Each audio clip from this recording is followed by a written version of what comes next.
গ্রীষ্ম বর্ষা বিনীতি ভরসা। হ্যাঁ, বিনীত শপিং সিটি। নমস্কার, আপনারা দেখছেন হুগলি আপডেট। আপনাদের সঙ্গে আমি উষা। আসছি খবরে। বিজেপি থেকে সদ্য তৃণমূলে আসা তৃণমূল নেতা সুরেশ সাউ সাংসদ রচনা ব্যানার্জিকে সঙ্গে নিয়ে সপ্তগ্রাম বিধানসভা তৃণমূল প্রার্থীর সমর্থনে বর্ণাঢ্য শোভাযাত্রা করলেন।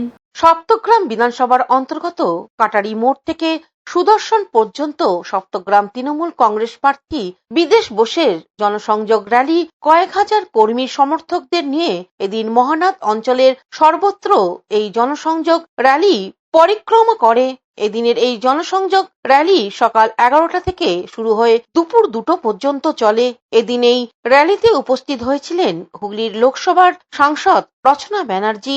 আজকের র্যালি প্রসঙ্গে সদ্য বিজেপি থেকে আসা তৃণমূল নেতা সুরেশ সাউ বলেন, 13 বছর ধরে তো একটা দল করেছে, ঠিক আছে, সেই জায়গায় দাঁড়িয়ে 13 বছর আগে যখন দলটা আমরা শুরু করেছিলাম তখন যে সকল চিন্তাধারাগুলো ছিল সেই সকল চিন্তাধারাগুলো গ্রহণ করে আমরা দলটা শুরু করেছিলাম।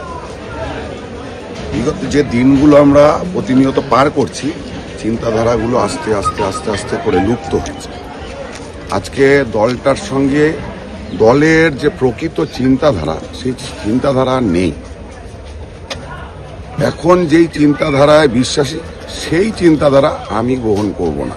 ওটা করতাম, সেই দলের কোনো নেতা বলতে পারবে না যে সুরেশ সাউ একটা টিকিটের জন্য দাবি জানিয়েছে। জেলা সভাপতি থেকে শুরু করে রাজ্য নেতৃত্ব কেউ বলতে পারবে না। এই 13 বছর আগে শুরু করেছিলাম, সেই চিন্তাভাবনাগুলো আস্তে আস্তে লুপ্ত হয়ে যাচ্ছে। যদি তৃণমূল থেকে বর্জন করা, যদি মালগুলোকে নিয়ে বিজেপিকে চলতে হয়, তাহলে বিজেপি কেন করব? চন্দনন দত্তের রিপোর্ট, হুগলি আপডেট। ভাটপাড়া বিধানসভা কেন্দ্রের বিজেপি প্রার্থী পবন সিং হয়ে প্রচারে নামলেন বাবা তথা প্রাক্তন সাংসদ অর্জুন সিং। ভাটপাড়া বিধানসভা কেন্দ্রে বিজেপি প্রার্থী পবন সিং এর নির্বাচনী প্রচারে তার পিতা ব্যারাকপুরের প্রাক্তন সাংসদ অর্জুন সিং আর ভাটপাড়া সবসময় বিজেপির শক্ত ঘাঁটি বললেন ব্যারাকপুরের প্রাক্তন সাংসদ অর্জুন সিং। সাত সকালে ভাটপাড়া বিধানসভা এলাকায় অর্জুন পুত্র তথা ভাটপাড়ার বিধানসভা কেন্দ্রে বিজেপি প্রার্থী পবন সিং এর নির্বাচনী প্রচার করলেন অর্জুন সিং। ভাটপাড়া সুন্দিয়া মোড় থেকে পদযাত্রা করে নির্বাচনী প্রচার করেন তারা। ভাটপাড়ার পৌরসভার 9 নম্বর 10 নম্বর ওয়ার্ডের সাধারণ মানুষের বাড়ি বাড়ি গিয়ে নির্বাচিত চালান পিতা ও পুত্র। করবে না, মমতা চোরও যাবে একদম। যারা দুর্নীতির সঙ্গে যুক্ত আছে, চোর আছে, সব গ্রেফতার হবে। পবন সিং এর হয়ে প্রচারে নেমেছেন, কতটুকু গুরুত্ব পাবে পবন সিং ভাটপাড়ার বিধায়ক? দেখুন, ভাটপাড়া মাটি সব সময় শক্ত ঘাঁটি বিজেপির। 2019 সাল থেকে এমএলএ আছে। একটা লোক পাবেন না যে বিজেপি বিরুদ্ধে কথা বলবে, যাদের স্বার্থহানি ছাড়া। যারা স্বার্থ নিয়ে চলে তারা বিজেপি বিরুদ্ধে করে। কিন্তু যে পরিস্থিতি ভাটপাড়া করে রেখে দেওয়া হয়েছে, সে পরিস্থিতিতে ডাবল ইঞ্জিনের সরকার খুব দরকার আছে। দেখুন, এই তো একটা ছেলে জন্যে ওর বাবা প্রচারে থাকবে, তো একটা গর্ব ব্যাপার তো আছেই। ওর বাবা এখন এতদিন থেকে এখানে রাজনীতি করেছে, তো বাবা একটা নিজে পার্সোনাল একটা ফ্যাক্টর প্রচুর কাজ করে। মানুষের সঙ্গে যা চেয়ারম্যান ছিল 10 বছরে, ফির কত বছর 20-20 বছরে এখানে বিধায়ক ছিল। তো বাবা একটা ভালো কানেক্টিভিটির লোক সঙ্গে আছে। নিশ্চয়ই আছে, নিশ্চয়। এবার আমার যে টার্গেট আছে 30+ করার টার্গেট আছে। হ্যাঁ, 30,000+। হ্যাঁ, দেখুন আমার ইস্যু আগে থেকেই যে। Bureau report, Hooghly update. B R. আম্বেদকরকে শ্রদ্ধা জানিয়ে গোঘাট নির্বাচনী প্রচার করলেন তৃণমূল প্রার্থী ডাক্তার নির্মল মাঝি। আজ 14 এপ্রিল ডাক্তার বি.আর. আম্বেদকরের জন্মদিন উপলক্ষে হুগলির গোঘাট বিধানসভার গোঘাট 2 নম্বর ব্লকে বেঙ্গাই অঞ্চলে ডাক্তার বি.আর. আম্বেদকরের মূর্তিতে মাল্যদান করে এলাকার মানুষের কাছে ভোট প্রার্থনা করলেন। গোঘাটে তৃণমূল কংগ্রেসের প্রার্থী ডাক্তার নির্মল মাঝি। ভোটের দিন যতই এগিয়ে আসছে, তৃণমূল কংগ্রেস প্রার্থীর সমর্থনে জনজোয়ার ততই বাড়ছে। কাতারে কাতারে মানুষ রাস্তার দুধারে প্রার্থীকে দেখার জন্য ভিড়ও জমাচ্ছেন। জয়ের ব্যাপারে তারা আশাবাদী, এমনটাই জানালেন তৃণমূল নেতা ডাক্তার দেবাশিস মাল।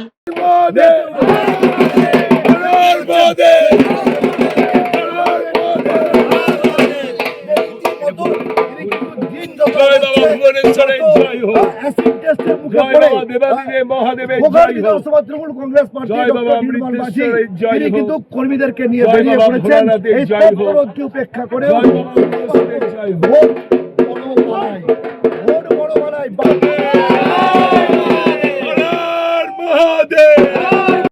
গোঘাট থেকে কৌশিক ঘোষের রিপোর্ট, হুগলি আপডেট। এখন নিয়ে নেব বিজ্ঞাপন বিরতি। বিরতির পর ফিরে আসছি খবরে। Future doctor or engineer? This is for you. Now prepare for IIT JEE and NEET right from your school. No separate coaching needed. Start your journey to IITs and top medical colleges today with Blooming Bud School.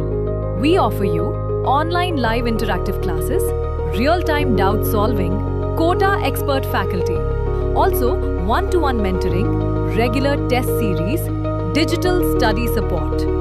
Here you can get complete CBSE plus competitive preparation in one place. Grab the opportunity to get quota quality teaching in your own city. Learn through a trusted system proven to deliver results. Admissions are now open for 2026 to 27. Limited seats are filling fast. Contact us now. কে রাত্রি 10টা পর্যন্ত আজই চলে আসুন gym and fitness সেন্টারে।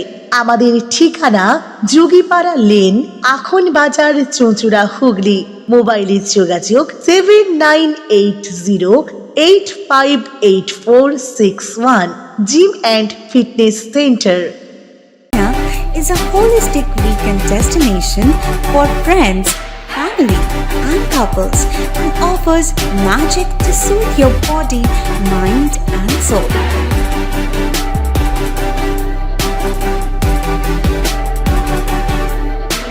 Aqua Marina, your customized magician. Welcome aboard and see the magic unfold. Amala nursing home. Enjoy a weekend at Vedam, the paradise of peace. A home away from home.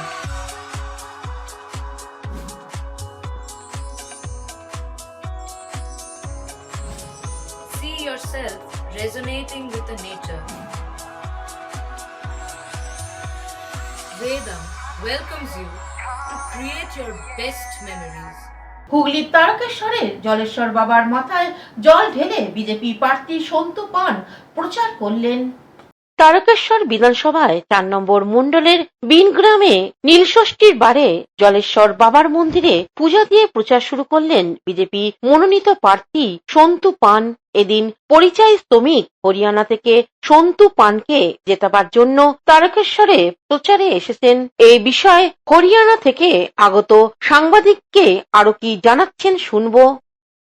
আমি হরিয়ানার রাজ্যে থাকি, আম্বালা। হরিয়ানায় থাকি। হরিয়ানায় থাকি, আম্বালা। তো হরিয়ানায় যেহেতু থাকেন, মমতা বন্দ্যোপাধ্যায় বলছে নাকি বাঙালিদের প্রতি খুব অত্যাচার হচ্ছে। কোনো সমস্যা, নো চিন্তা। মাছ মাংস কোনো সমস্যা নেই, কোনো খাওয়া দাওয়ার সমস্যা নেই হরিয়ানাতে। মোদিজি জিন্দাবাদ। আর আমাদের নায়কজি শ্রেণী আছে। দিদি যাবো সব মিথ্যে বলছে। মিথ্যা মানে ও কিছু জানে। 32 বছর বাইরে পড়ে আছে, কি দিয়েছে আমাকে? পরিযায়ী শ্রমিক 32টা বছর, 96 এ গেছি, হিসাব করুন। এসব আমার মেয়ে। এবার পাল্টাবো বলি, ভোট দেওয়ার জন্য জিতাবো বলে আমি হরিয়ানা থেকে নিজের পয়সা টিকিট করে আমি এসেছি। স্যালুট আপনাকে। এই মানুষগুলোর জন্য বলছি, নিজের পয়সা খরচ করে আমার মিসেসকে নিয়ে আমি এসেছি হরিয়ানা থেকে ভোটের জন্য। দেখেছেন ঠিক যেভাবে পরিযায়ী শ্রমিকরা আমাদের তারকেশ্বরের মানুষ বছর আছে এইখানে, একদম গোটা তারকেশ্বরের যারা পরিযায়ী শ্রমিক। তারকেশ্বর থেকে আশিস কুমার ঘোষের রিপোর্ট, হুগলি আপডেট। গাজন উৎসব উপলক্ষে ভদ্রেশ্বর বিঘাটিতে প্রচুর ভক্তের সমাগম। ভদ্রেশ্বর বিঘাটিতে রবিবার গাজন উৎসবের প্রচুর ভক্ত সমাগম হল। প্রথা অনুযায়ী চর্চিকা মায়ের মন্দিরের সামনে সন্ন্যাসীরা খেজুর গাছে উঠে ছাপ দেয়। শিব গদাধরের কাছে এই গাজন উৎসবের মেলাও বসে। রাতে যাত্রা, গ্রামের বৈশিষ্ট্য, বহু দূরদূরান্ত হতে ভক্তরা রবিবারের বৈকালটা কাটিয়ে যায়। পুরোহিত শরৎ চ্যাটার্জি জানালেন, এই উৎসব 20 বছর ধরে দেখে আসছেন। আজকে আমাদের গাজন 28শে চৈত্র হয়, 30শে মাস শেষ হলে 28শে হয়, আর 31শে মাস হলে 29শে হয়। আমাদের আজকে গাজন, এখানে মেলা চলছে এখনো। আর মায়ের মন্দিরে পুজো হয়। যত সন্ন্যাসী যাত্রীরা আসে এখানে তারা শুয়ে পড়ে, শোয়ার পর তারপর মায়ের ফুল করলে আবার সেই গাজনের সন্ন্যাসীরা উঠে পড়তে হয়। উঠে আবার মন্দির ভোর পাক হয়, 5 পাক 7 পাক 3 পাক করে গাছে ওঠে। আমাদের যে খেজুর গাছটা থাকে ওই খেজুর গাছে সন্ন্যাসীরা যারা ওঠার তারা ওঠে, আর মেয়ে ছেলেরা বেড দিয়ে দাঁড়িয়ে থাকে। দিয়ে এসে ওখান থেকে ঘুরে এসে মন্দিরে সামনে এসে তারা ঠাকুরমশাই থাকেন, সেই ঠাকুরমশাইয়ের হাত থেকে চন্দনমিত্র ফুল কড়িতে নিয়ে তারপর তারা যে যার বাড়িতে চলে যায় ফল করার জন্য। এটা কতদিন ধরে হচ্ছে এরকম আপনার আপনি? আমার জ্ঞানেতে মোটামুটি প্রায় 400 বছর। আচ্ছা, মানে এই গঙ্গাধর শিবকে নিয়ে? গঙ্গাধর শিবকে নিয়ে। আগে গঙ্গাধর শিব ছিল না, আচ্ছা। এই 4 বছর প্রতিষ্ঠা করা হয়েছে। আচ্ছা, দিয়ে ভেতরে যে যিনি থাকেন ওনাকে নামানো হয় ওই দিন 3 দিন। আচ্ছা, আবার উঠবে মানে চড়কের দিন। আচ্ছা, আপনার নামটা বলুন। আমার নাম শরৎ চ্যাটার্জি। এখানকার হুগলি থেকে শ্যামল সিনহার রিপোর্ট, হুগলি আপডেট। এখনকার মতন খবর এই পর্যন্তই। প্রতিদিন দেখুন হুগলি আপডেট। নমস্কার।